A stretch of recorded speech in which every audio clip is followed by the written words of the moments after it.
ఎవరైనా భైరవ ద్వీపం, ఆదిత్య 369 సినిమాలు పోలుస్తారా అని మీరు అడగచ్చు. దానికి కారణం ఏంటంటే ఈ 2 సినిమాల్ని డైరెక్ట్ చేసింది సంగీతం శ్రీనివాసరావు గారు.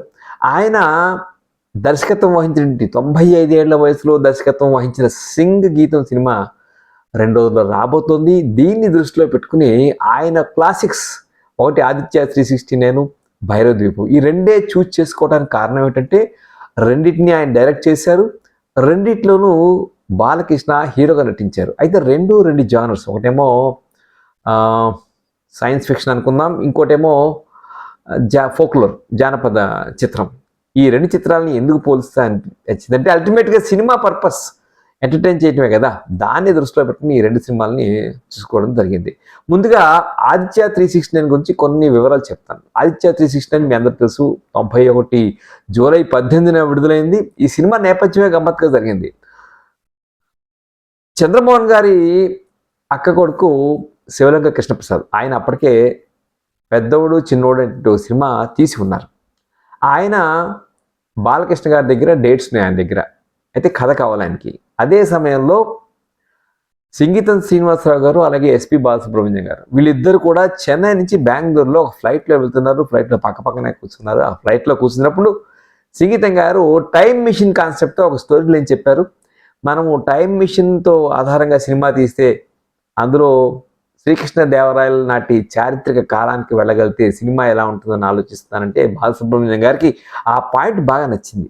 ఆయన వెంటనే మళ్ళీ కృష్ణప్రసాద్కి ఫోన్ చేసి వెంటనే నువ్వు సంగీతం శ్రీనివాసరావు గారిని కాంటాక్ట్ చెయ్యి, ఎందుకంటే ఆయనకు నచ్చింది ఏమిటంటే ఎప్పుడైతే కృష్ణదేవరాయల పాత్ర గురించి చెప్పారో ఆ పాత్రకి బాలకృష్ణ వెరీ యాప్ట్ అని చెప్పి ఆయన అనుకున్నారు. అందుకని సంగీతం గారిని వెంటనే కలవమని ఆయన రిక్వెస్ట్ చేస్తే కృష్ణప్రసాద్ గారు కలిస్తే స్టోరీ లైన్ డెవలప్ అయింది. అలా హెచ్జి వెల్స్ రాసినటువంటి టైం మెషిన్ నవల కొంత ఆధారం. ఆయన డిగ్రీ డేస్లో ఈ నవల ఆయన్ని బాగా ప్రభావితం చేసింది.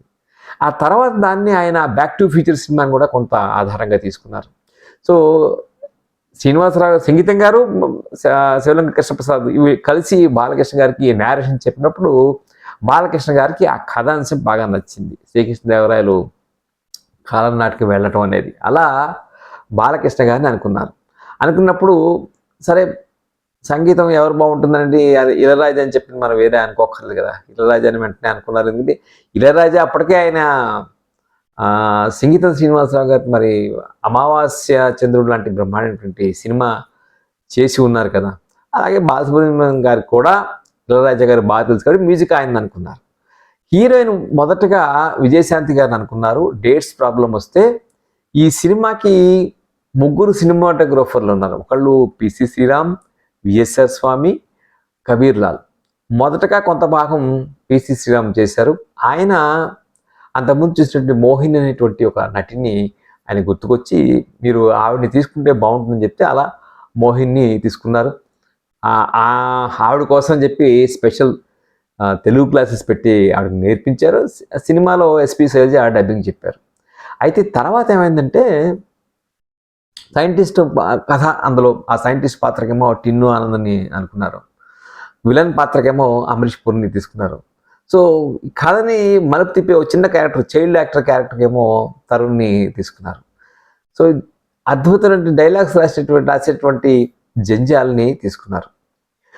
ఇలా అద్భుతంగా తయారవుతున్న సమయంలో పేకెట్ రంగా ఆయన సెట్స్ వేశారు, టైం మెషిన్ తయారు చేశారు, వాహిని స్టూడియోలో ఉంచారు. తర్వాత దాన్ని తలకోనకి కూడా ట్రాన్స్పోర్ట్ చేశారు. టైం మెషిన్ డిస్ట్రాయ్ కావటం అంతా కూడా హైదరాబాద్లో తీశారు, అన్నపూర్ణ స్టూడియోస్లో తీశారు. సో చంద్రమోహన్ వాళ్ళ అక్కగారి కొడుకే కాబట్టి ఆయన కూడా పాత్ర పోషించారు. అద్భుతంగా జనాల రాకేష్ పాత్ర చాలా అద్భుతంగా పోషించారు. సో బాలకృష్ణ నాకు తెలిసి చాలా గ్లామరస్గా ఉన్నారు, ఆ రోజుల్లో బ్రహ్మాండంగా ఉన్నారు.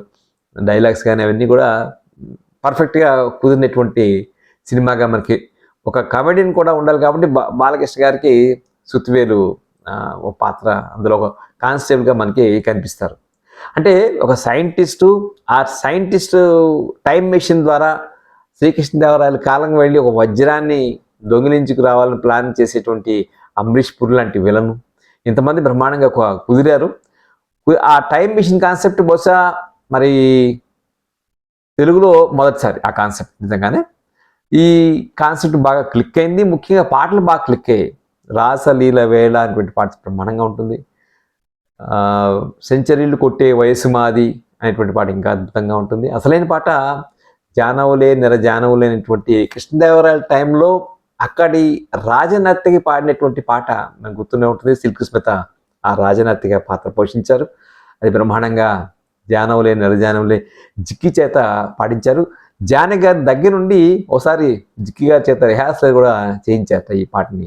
అలా ఒక ఆల్ టైమ్ క్లాసిక్గా ఆదిత్య 369 నాకు ఉండిపోయింది అనిపిస్తుంది. ఈ సినిమా 91 జూలై 18th వచ్చిందని చెప్పాం కదా. సినిమా రిలీజ్ అయిన తర్వాత బ్రహ్మాండమైన హిట్. బాగా గుర్తు, నేను 91 అంటే విజయవాడలో ఉన్నాను. 91లో విజయవాడలో ఉన్నప్పుడు ఆ సినిమాని నాకు తెలిసి శైలజ ఆ హాల్లో చూసినటువంటి గుర్తుంది. అందరం కూడా థ్రిల్ ఫీల్ అయ్యాం. ఎందుకంటే అప్పటికది చాలా కొత్త కాన్సెప్టు, టైం మెషిన్ కాన్సెప్ట్ తోటి. ముఖ్యంగా కృష్ణదేవరాయల ఎపిసోడ్ చాలా అద్భుతంగా ఉంటుంది. తర్వాత మళ్ళీ దాన్ని అంటే 1526 సంవత్సరానికి వెనక్కి వెళ్ళి మళ్ళీ దాన్ని ఫార్వర్డ్ చేసి 2504 సంవత్సరం రావటం అనే దాన్ని అద్భుతంగా ఆయన సంగీతం గారి స్క్రిప్ట్ చాలా పకడ్బందీగా, చాలా టైట్గా, ఎక్కడ లూప్ హోల్స్ లేకుండా ఉంది అని చెప్పి అనిపించింది. బాలకృష్ణ గారు అద్భుతంగా, నిజంగా శ్రీకృష్ణదేవరాయలుగా ఆ రోజుల్లో ఆయన చాలా బాగా చేశారు. ఆ అట్మాస్ఫియర్ అంతా కూడా బ్రహ్మాండంగా తీశారు. సో దాంట్లో తెనాలి రామకృష్ణ పద్యం పెట్టించడం, బాలకృష్ణ గారి కౌంటర్ పద్యం పెట్టించడం, అలాగే అటు రాజనర్తకి ఇటు మోహిని ఇద్దరు కలిసి డ్యాన్స్ చేసి ఆ డ్యాన్స్లో బాలకృష్ణ గారు మృదంగా వాయిస్తారు. ఇవన్నీ కూడా ఆ రోజుల్లో ప్రేక్షకులకు థ్రిల్ కల్పించినటువంటి అంశాలు. ఇది ఆదిత్య 369. ఇప్పుడు మనం భైరవ దీపం సినిమాకి వెళ్తే, భైరవ దీపం సినిమా 94 ఏప్రిల్ 14న విడుదలైంది. ఇది చందమామ విజయ కంబైన్స్ బ్యానర్ తోటి నాగిరెడ్డి గారి కుమారులు వెంకటరామరెడ్డి గారు వాళ్ళ సోదరులు కలిసి నిర్మించారు. వాళ్ళకి ఏమిటంటే పాతాళ భైరవి లాంటి సినిమా ఈ తరానికి కూడా తీస్తే బాగుంటుంది అనే కాన్సెప్ట్ తోటి ఈ సినిమాని కథని తయారు చేస్తున్నారు. ఈ కథ వాళ్ళు ఏం చేశారంటే, అంతకుముందే వాళ్ళే బృందావనం సినిమా తీశారు. దానికి కూడా సంగీతం శ్రీనివాసరావు గారు దర్శకులు, రాజేంద్ర ప్రసాద్ దాంట్లో హీరోగా నటించారు. మంచి పేరు వచ్చింది బృందావనం సినిమాకి. Madhav Suresh music director. So అలా వాళ్ళు బాలకృష్ణ గారికి ఒక జానపద కథ తీస్తామని చెప్పాం, కానీ బాలకృష్ణ గారు విజయవాడలో బ్యానరు, అందులో పాతాళ భైరవి లాంటి సినిమా తీసినటువంటి బ్యానరు ఎన్టీఆర్ గారికి ఇష్టమైన బ్యానరు అనుకుని తను వెంటనే ఆయన డేట్స్ ఇవ్వటం, కథ రావికొండలరావు గారు తయారు చేశారు. చందమామ కథ లాంటిది. ఇందులో కూడా సేమ్ కొంచెం పాతాళ భైరవి టైప్లోనే ఉంటుంది. ఓ మాంత్రికుడు, ఆ మాంత్రికుడిని గెలుచుకుని వచ్చేటువంటి ఇతర తోటరావుడు లాంటి ఒక గిరిజన యువకుడి పాత్ర బాలకృష్ణ గారిది. అక్కడ అంజి లాంటి పాత్ర ఉంటే ఇక్కడ కొండన లాంటి పాత్రని ప్రవేశపెట్టారు. అయితే సంగీతం మనకి ఎవరు చేస్తే బాగుంటుంది అంటే, బహుశా వాళ్ళు అప్పటికే మాధవ్ సురేష్ బృందావనంలో మంచి పాటలు ఇవ్వటం వలన ఆ బాధ్యత మాధవ్ సురేష్కి అప్పగించారు. మాధవ్ సురేష్ బ్రహ్మాండ పాటలు ఇచ్చారు. పాటలకు వెళ్లే ముందు అక్కడ హీరోయిన్గా రోజా నటించారు. ఈ కథ మాటలు కూడా రావికొండరావు యాక్చువల్గా ఆయన రాయటం జరిగింది. ఈ షూటింగ్ ఎక్కడ చేశారంటే, దీన్ని కొంత పార్ట్ అంటే జమదగ్ని మహర్షి ఆశ్రమం అంతా కూడా బెంగళూరు దూరంగా ఒక చిక్మగళూరు దగ్గర కెమ్మెనగుడి అనేటువంటి ఒక కొండ ప్రాంతాల్లో జలపాతం ఉంది. అక్కడ చాలా రీచ్ కావడం, కొండ మీద వెళ్ళడం చాలా కష్టంట. అతి కష్టం మీద ప్రయాసాలు ఎంతో కష్టపడి పైకి వెళ్ళేట. అప్పుడు ముఖ్యంగా దాదాపు మిక్కిలేని గారే మహర్షిగా వేస్తారు. ఆయన 80 ఏళ్ల వయసు ఉన్న ఆయన తీసుకెళ్ళడానికి చాలా కష్టపడి మధ్యాహ్నం 12 నుంచి 2 గంటల వరకే మాత్రమే లైట్ ఉంటుంది. ఆ 2 గంటల్లోనే షూటింగ్ చేసేవాళ్ళట.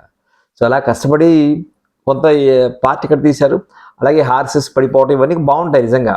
హార్సెస్ని క్యాప్చర్ చేయటం, లేదా వాటిని విడిపించడం, అవి పడిపోవటం, ఈ గుర్రాల చేతులని కూడా మనకు బాగా అనిపిస్తాయి. బాగా తీశారు సంగీతం శ్రీనివాసరావు గారు. అయితే పాటలు కొంచెం ఒక మాట చెప్తానంటే, పాటల్లో ఇందులో ఇక్కడ ఏంటంటే నరుడా ఓ నరుడా ఏమి నీ కోరిక గుర్తుంది కదా. ఇందులో యక్షిణిగా రంభ నటిస్తారు. ఆ పాట ఆవిడ పాడతారు. విరిసినది వసంతగా అనేటువంటి పాట సంగీతం శ్రీనివాసరావు గారు రాశారు. ఆ పాట చిత్ర పాడారు.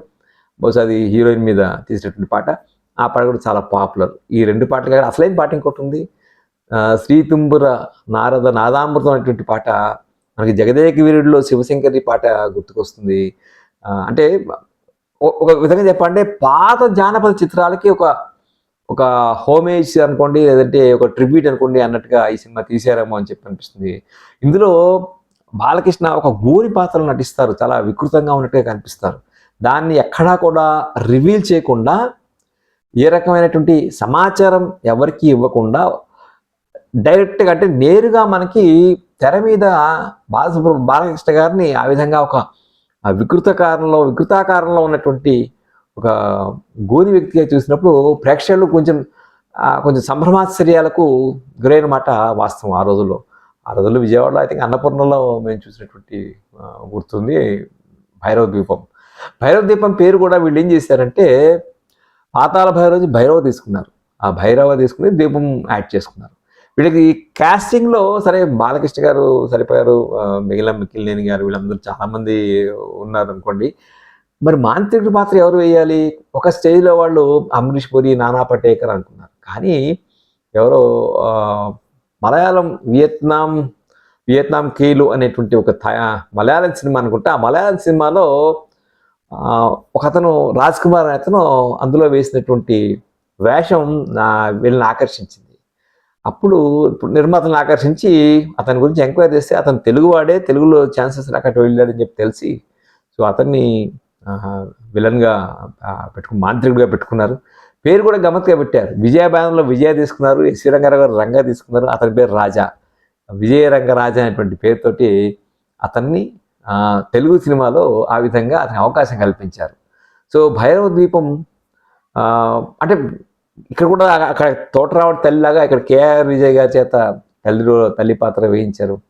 సో తల్లి పాత్ర చాలా ఉదాత్తంగా పోషించింది. అంటే ఇలా భైరవ ద్వీపం కథ కూడా కొంచెం పాత జానపద చిత్రాలు ఇన్స్పిరేషన్ తీసుకున్నారు. కొంత మోహిని శపథం అని చెప్పి అప్పుడు 86లో విఠలాచార్య గారి సినిమా ఒకటి వచ్చింది, అది కూడా కొంత ఇన్స్పిరేషన్ అని చెప్తారు. ఇలా భైరవ ద్వీపం సినిమాని అంటే ఇందులో కూడా కొంత కబీర్లాల్ ఫోటోగ్రఫీ ఉంటుంది. అందులో ఒక ఫైట్ ఉంటుంది, అద్దాల ఫైట్ లాంటి ఉంటుంది. కొంత కష్టపడి తీసినటువంటి సందర్భాలు ఉన్నాయి. అప్పట్లో గ్రాఫిక్స్ ఇంత ఈజీగా అనను కానీ అందుబాటులోకి ఇంత విస్తృతంగా అందుబాటులో లేవు కాబట్టి సో అమెరికా సంస్థకి ఆ గ్రాఫిక్స్ బాధ్యతను అప్పగించారు. ఈ సినిమా నిజంగా చెప్పాలంటే ఆ రోజుల్లో 240 రోజులు పట్టింది సినిమా కంటే దాన్ని ఎక్కువ కిందే భావించాలి. ఇప్పటి రోజుల్లో 2-3 సంవత్సరాలు తీస్తారు, అది వేరే విషయం. కానీ మిగిలిన రోజుల్లో పోలిస్తే కొంచెం ఎక్కువ వర్కింగ్ డేస్ ఎక్కువ తీసుకున్నారు. అంటే ఈ బాలకృష్ణ గారు ప్రత్యేకించి శ్రీ తుంబుర నారద నాదామృతం పాటకి ఆయన పొద్దునే మెరీనా బీచ్కి వెళ్ళి ఆ 4 గంటలకు 5 గంటలకు వెళ్ళి ఆయన గట్టిగా పాడుతూ ఆ హావభావాల్ని ప్రాక్టీస్ చేసి మరి ఒక 10-15 రోజులు దాన్ని రిహార్సల్ చేసి ఆ షూటింగ్ వచ్చారట. అలాగే వేటూరు లాంటి ఆయన ఈ పాట రాయడానికి ఆయనకి 1 వారం రోజులు పట్టింది. వేటూరు లాంటి వాళ్ళు అలవోకగా రాసేటువంటి పాట ఆయన ఒక 1 వారం రోజులు తీసుకున్నారు. అలాగే మాధవపెద్ది సురేష్ దాన్ని కంపోజ్ చేయడానికి ఆల్మోస్ట్ ఆయన 25-26 రోజులు ఆయనకి పట్టింది. బ్రహ్మాండంగా కంపోజ్ చేసినటువంటి పాట శ్రీ తుంబుర నారద నాదామృతం అటువంటి పాట. పిక్చరేషన్ కూడా మనం చూస్తే అద్భుతంగా ఉంటుంది.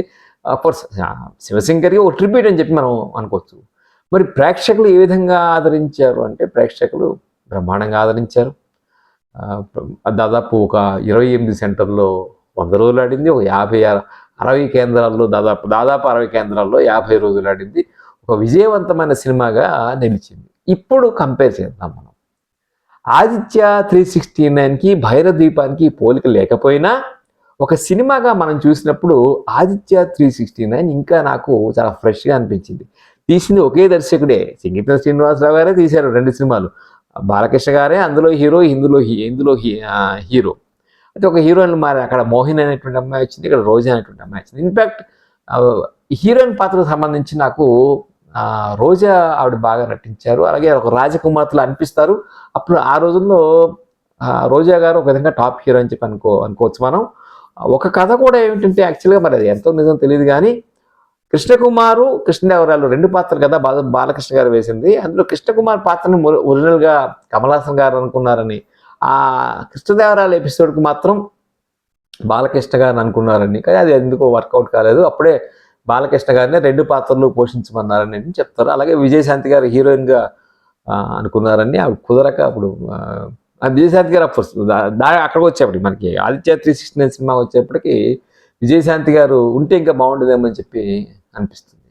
అయితే రెండు సినిమాల్లో గ్రాఫిక్స్, స్క్రిప్ట్, స్క్రీన్ ప్లే అవన్నీ చూసినట్టయితే భైరవ దీపం నాకు ఎందుకో మనకి ఓ పాతాళ భైరవి చూసినప్పుడు కలిగేటువంటి ఫీల్ కలగదు. ఎందుకు అంటే నేను చెప్పలేను, కారణం తెలియదు.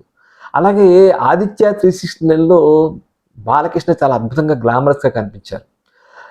మరి భైరవ దీపంలో లేరా అంటే ఉన్నారు, భైరవ దీపంలో కూడా ఉన్నారు, కాదనట్లేదు. కానీ బహుశా మనకి పాతాళ భైరవి లాంటి సినిమాలు చూసిన తర్వాత భైరవ దీపం సినిమా చూసినప్పుడు పాతాళ భైరవిలా లేదే అని చెప్పి అనిపించవచ్చు.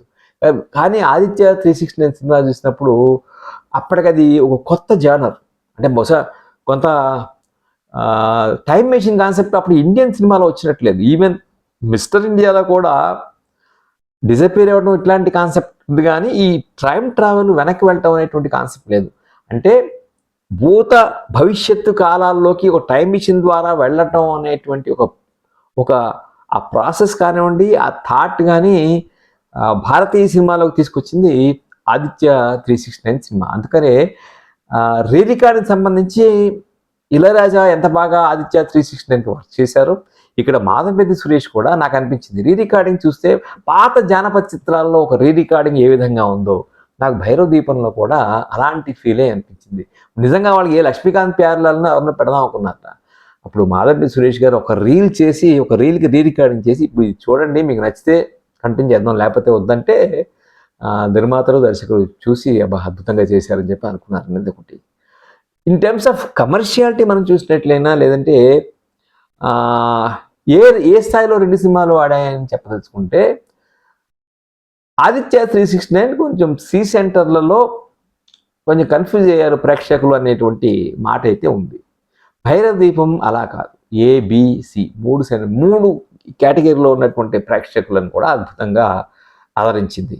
అయినా కూడా ఆదిత్య 369 1.5 crore బడ్జెట్ పడితే భైరవ దీపం 4.5 కోట్ల బడ్జెట్ పట్టింది. బట్ ఆ 1.5 crore మేబీ కొంచెం షూట్ అయినా కూడా Aditya 369 almost 9 to 9.5 crores earn చేయగలిగింది. మరి భైరవ దీపం కూడా 4.5 కోట్ల పెట్టుబడికి ఇంకా డెఫినెట్గా ఈ రకంగానే 4 రెట్లు 5 రెట్లు సంపాదించి ఉండొచ్చు. కానీ ఇప్పుడు మనం ఏ సినిమాని గుర్తుపెట్టుకుంటాం బాగా అంటే, మొత్తం భారతీయ సినిమాలోనే ఒక మొదటిసారిగా టైం ట్రావెల్ కాన్సెప్ట్ని ఇంట్రడ్యూస్ చేసినటువంటి ఆదిత్య 369నే నేను బాగా గుర్తుపెట్టుకుంటాను. బట్ భైరవ దీపాన్ని కొట్టిపడేయలేము. భైరవ దీపం లాంటి జానపద చిత్రం మళ్ళీ ఆ తర్వాత రాలేదు. కాబట్టి దేని ప్రత్యేకత దానిదే, దేని విశిష్టత దానిదే, క్లాసిక్గా దేని స్థాయి దానిదే అయినా ఒక ఫ్రెష్నెస్ అనిపించేటువంటి సినిమాగా ఆదిత్య 369 నాకు అనిపిస్తుంది. మరి మీరేమంటారు? రెండు సినిమాల్లో